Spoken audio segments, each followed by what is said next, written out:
My name is Cheryl Feeney. I'm the athletic director at Ardrey, Kell High School in Charlotte, North Carolina.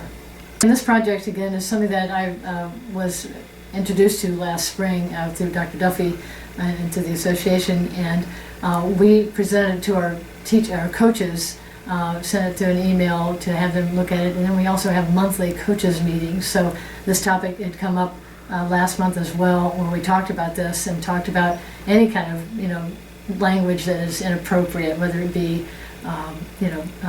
sexual in nature or profanity and things like that. So it actually ties into just being professional and using the proper language. Well, I think it's important for many reasons, as many as you know as well. But again, you're role models, you're leaders. I also tell my coaches, I think you're smart enough to use proper English and to not use words that could be detrimental or impact negatively our student athletes.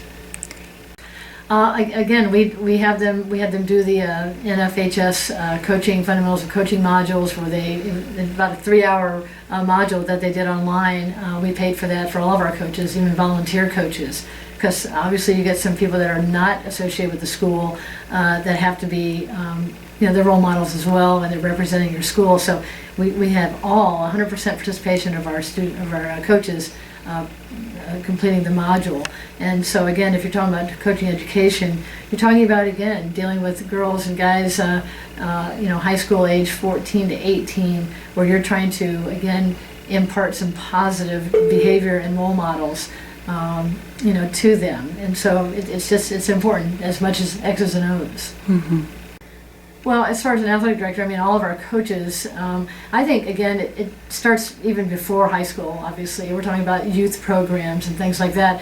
I've gone to 8-year-old baseball games in the summer where some parents, as well as some coaches, have used language that's totally inappropriate for adolescents and prepubescent kids. So I think, again, it's important that we start early, because when you get to high school, they've already learned that behavior probably before they get to high school. Well, I hope, again, the more it gets out, the more it gets discussed, it gets reviewed. Athletic directors, buy into it to let their coaches know, that this is really serious, that that's important a part of coaching as anything else is, and that, again, if you just keep, re-emphasizing importance of things, that they will continue to, do a better job in their practices. Things like that, their scheduling, how they talk to their student athletes, how they talk to their parents as well. Because again, you're talking about not just a high school student athlete, you're talking about, again, the community.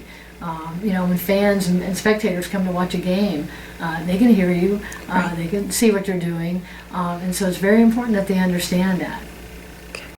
Well, I think again, people are.